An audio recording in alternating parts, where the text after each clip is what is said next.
Bakit galit na galit, atat na atat ang minority bloc, especially yung mga Tulfos brothers? Ay kaya nga pala dahil yung Blue Ribbon Committee mag-uumpisa na sila sa pag-iimbestiga sa flood control scandal. Hinahamon ko si Alan Peter Cayetano. Kung matapang ka, pumunta ka dito bukas. Otherwise, duwag ka. Otherwise, duwag ka. Otherwise, duwag ka. Naku po, kaya pala sila galit na galit dahil ayon sa mga saksi o testigos ay dawit di umano itong mga Tulfos brothers. Kaya pala balak nilang agawin yung liderato ng Senate. Manoy goes sa flood control project sa Pandi, Bulacan. Isa sa mga pinangalanan ng testigo na may project request umano ay si Senador Raffy Tulfo matapos siyang tanungin ni Associate Justice Ronald Moreno. Ayon kay Longoria, ang listahan ng mga proyekto at proponents na in-encode ng kanyang tauhan sa database ay nakabatay lamang sa verbal instruction at listahang ibinigay sa kanya ni dating DPWH Undersecretary Catalina Cabral. Manoy goes Aray ko. So now, panoorin, pakinggan po natin ang buong paliwanag ng Senate President na wala iba na si Alan Peter Cayetano kung bakit atat na atat gustong-gusto nila na talagang may mangyayaring pagtitipon dyan sa Senate. At legal po ang ginagawa ng mga ng President Senator yung hindi pagpasok dahil alam nila may plano yung minority bloc na aagawin nila para hindi matuloy yung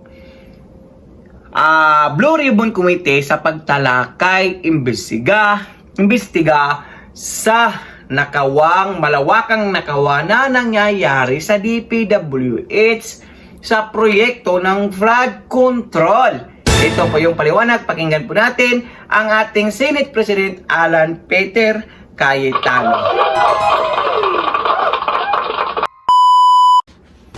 Truth, nag-walk out sila dahil ayaw po nila na makaboto yung ilan naming mga kasama.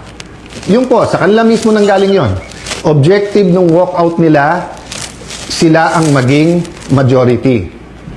So ngayon naman po na walang quorum at walang session yesterday and today, may kasamang mga protesta yon. Protest against a puppet Senate na gusto nila. But it is also a parliamentary tool to ensure na tuloy ang Blue Ribbon hearing sa Thursday. Ulitin ko po ha, ginamit nila yung parliamentary tool na walk out para po hindi matuloy ang pag-change ng rules. So ngayon po ang majority, ginagamit din po ang rules sa tama, morally, legally, to ensure na hindi agawin ang mga committees para po matuloy ang hearing ng Blue Ribbon sa Thursday at ang iba't iba pang mga importanteng hearing sa bawat committee. Yes, you heard me right. Sa kanilang official or unofficial spokespersons, no? Meaning sila mismo or yung mga avatar nila or yung mga vloggers, formal, informal, PR spokesperson ang nagsabi na sa 11/11 umabsent lang yung isa, mag-abstain lang yung isa, they can move. Sabi po sa isang pahayag o isang vlog at sa iba pong mga news reports, di ba? Pwedeng maging lame duck Senate President, si Alan Cayetano. Taga-Taguig at Pateros po kami. Kahit lame duck, lumalaban pa rin. No? So, alam po namin plano nila.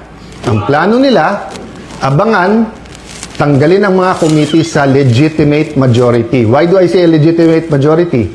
In a completely independent Senate, 13 is 13. Kahit nasa abroad, kahit fugitive, kahit na nakakulong. In a democracy, you cannot say, I love democracy. Tapos pag minority ka, gusto mo, ikaw masunod. Pag minority ka, you have a moral influence to try to influence the majority. But you cannot supplant your decision for the decision of the majority. We have the majority. 13 elected senators out of 24. Actually, 14 kami na pressure nila yung isa.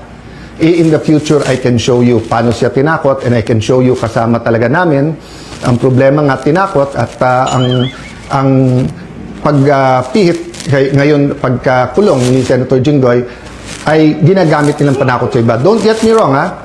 I'm not blaming the Sandigan Bayan or the law or legal processes. I'm saying later on it will be revealed that they abused the Blue Ribbon Committee, they abused, di ba, yung paggamit sa investigation ng DOJ at Ombudsman. Praise God for this opportunity na makabati sa inyo ng magandang tanghali. Konting smile sapagkat medyo mabigat ang haharapin natin today at mga susunod na araw. Bakit po? Talagang lahat ay ginagawa para hindi matuloy ang sunod-sunod na mga hearing kung saan ay ang katotohanan at buong katotohanan ay lalabas. So, may mga lilinawin lang ako, no? Tomorrow, yung Blue Ribbon Committee. And ang balak talaga ay agawin ang mga committees. Kaya kung sila ay nag-walk out, kami naman ay gumamit din ng parliamentary tool na hindi magkaroon ng quorum para nga maprotektahan ang katotohanan. Sa Friday ay meron din schedule po ang ating kasama sa Senate na talagang parating aral, parating ready at grabe po ang wisdom sa batas tungkol naman po sa DOJ at NBI yung yung nangyari sa Senate ng May 11 at May 13. Gusto ko lang linawin po kasi kung tama yung reports na nabasa ko hanggang Malacanang, may mga bills daw na importante ang uplift, paano daw matitake up yun kung walang sesyon. I'd like to confirm that at least twice, pinabot namin sa Malacanang. Pag ready yung bills nila, anytime kami. In fact, may LEDAC dapat 2 weeks ago, tinawagan pa ako nung head ng LEDAC kung tuloy, sinabi ko anytime, sila pong hindi nagtuloy. And then there was one more conversation where sinabi nila hindi pa handa yung mga bills na ilalabas nila. And assuming may bills po sila, sa committee po muna lalabas yon. So, ito lang ay confirmation na ang pinararating sa Malacanang at pinaparating sa ating Pangulo ay mga maling impormasyon. So, we had a light meal dahil napakarami naming meeting, pero I'm asking you for prayers, not just for the 13, also for the 11, not just for the Senate, but for the country. There are times in history where we're in a crossroad. So, minsan kasi sa history, whether ang takbo mo ay 20 kilometers an hour pero 100 kilometers an hour, pareho lang, dadating ka rin doon. May times in history na left or right, there's no wrong decision, it's just what's the better decision. But there are times in history where a country has to make a decision, for example, when it comes to corruption and poverty, and if you make the wrong decision, the next generation will suffer. So it starts with your personal decision, then it becomes a group's personal decision, katulad ng grupo nung 13. Then it becomes an institutional, a community decision. Then it becomes the decision of a nation. So as of yesterday, di ba, ang hinihingi pa lang naman namin, give the truth a chance. So ngayon, we're asking everyone to pray that matuloy yung mga hearings, no? I'm not saying that every single witness will tell the truth. What I've been consistent with since 2007 nung chairman ako ng Blue Ribbon Committee was that that platform allows us for anyone to testify at makikita po natin yung testimony nung magte-testify. Nagtataka lang ako bakit umiba ngayon na ilang buwan walang hearing kung kailan may mga bagong revelasyon at medyo mabibigat na yung mga witnesses na nagiging available. Anytime po, may malalaking witnesses din or mayroon din po mga pwedeng biglang magsabi ng totoo, no? So of course, the man of the hour tomorrow, Senator Dante Marcoleta. Sir, magandang tanghali. Kumusta po kayong lahat, mga kababayan? Ito po, nag-uusap-usap po kami para sa araw ng bukas. Ang gusto lamang namin ay ang inyong total support wag po kayong kukurap. Baka ito na po ang pinakahuling pagkakataon na ang katotohanan, ang katwiran ay mananaig. Kagaya po na sinabi ni SP Alan, lahat po ay gagawin nila para patuloy na pagtakpan ang isang issue na kayong lahat ay may kinalaman sapagkat pera po ninyo ang ninakaw nila. Kaya sinabi ko po, huwag kayong kukurap. Ang gagawin namin bukas will define the direction of this country kung saan tayo papunta. Salamat po sa inyong lahat at sa inyong suporta. So, thank you very much, Kuya Dante. So, ulitin ko lang po ha. Kaya pinapaswear, di ba? To tell the truth, the whole truth, and nothing but the truth. Kasi may half-truth, may tinatago na truth, mayroon pong lies, no? Series of hearings to. Pag naumpisahan po natin bukas, nandyan na yung momentum. Inuulit ko po ha. Pag may 13, automatic, hindi ko kailangang mag-resign. Sa inyo na. In fact, tinitingnan ko lang day by day, week by week lang na matuloy lang itong mga hearing at maumpisahan lang. Baka naman yun lang ang trabaho ko. I'd be more than content to go. The day that God uses people to tell me na meron na kaming napili to lead us. In fact, sinabi ko na rin sa 12, gawin yung kandidato ang bawat isa sa atin dito. Sino po ang gusto ding maglingkod sa ating bansa. But my mission right now is for the truth to come out. Again, hats off kay Senator Jinggoy Estrada. Napakatagal ko na po siyang kilala. We have our run-ins. In fact, may mga ibang nagpo-post ng aming mga disagreements in the past. But I'd like to reiterate what I said yesterday. Yung sinabi ni Senator Jinggoy na may ebidensya siya na talagang pinipilit siya lumipat at ang kapalit ay kanyang freedom at walang kaso, that's not hearsay to me because narinig ko mismo yung conversation. And palakas ng palakas yan, yung threat na yan sa iba pa namin mga kasama. So, dun sa 11, maybe some of them have a reason na mag-ingay, lumaban, i-discredit yung Blue Ribbon kasi especially pagdating dun sa 18 Marines, nabanggit din ang pangalan nila, allegedly nahatiran din ng malay-maleta. Having said that, dun naman sa inyo ng mga tinatakot lang kasi I know at least one member na tinakot siya. Kasama na namin siya eh. Actually, nung araw, mas bilib ako sa kanya kaso kay Jinggoy. At sinabi nga niya na sama na, siya pa nga nagko-complain. Pero ngayon, nagsasalita pa laban sa amin. But at the right time, no, we'll talk about that. My point is, we will stay strong, but please pray for us kasi may individual circumstances ang bawat isa and marami kaming hindi kontrolado. Diba? And yung pagdating ng mga witnesses.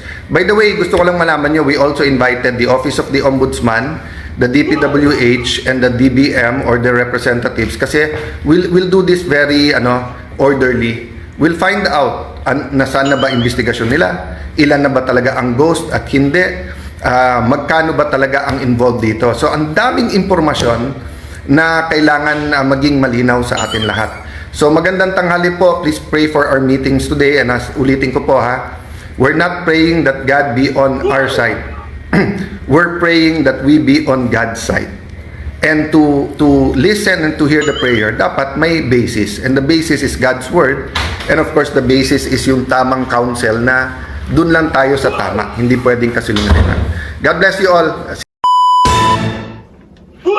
So, ayun po mga kababayan. Sa napanood yung video patungkol o ukol sa nangyayaring girian dyan sa Senado.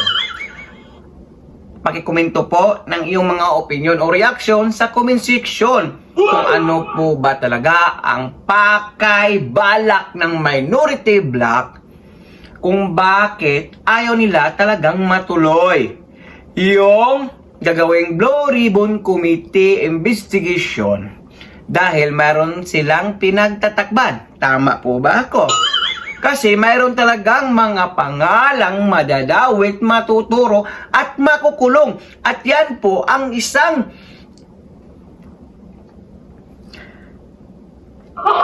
kinatatakutan ng mga minority bloc, especially yung mga Tulfos brothers.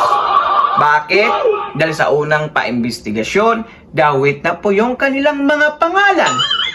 At mayroon pang mga kasamahan dyan. Na dapat paimbestigahan rin. Yan po ang kanilang ikinatatakot.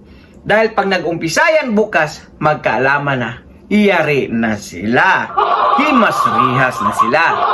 Komento po na yung mga opinion o reaction sa comment section ng ating video. Abangan po bukas ang magaganap na Blue Ribbon investigation o hearing. At dahil umabot po kayo sa dulo ng ating video, please follow, like, and share, and subscribe. God bless all. Peace. Bye-bye. Ingat po kayo lahat dyan. Yo! Dudoy 2.0 Sa vlog na to wag kang bibitaw bro. Yeah, let's go. Yo, Dudoy palaging andito. Balitang totoo, walang plastikan dito. Sa politika o simpleng usapan, hatid ay raw vlog, diretsong katotohanan. Dudoy 2.0 Laging trending ang kwento. Sa YouTube, hanap mo to. Political vlog na swak sa'yo. Para na't makiride, wag na magpahuli. Sa bawat issue, may banat si Dode. Wala na, seryoso pa. Dodoy 2.0, siguradong panalo ka. Dodoy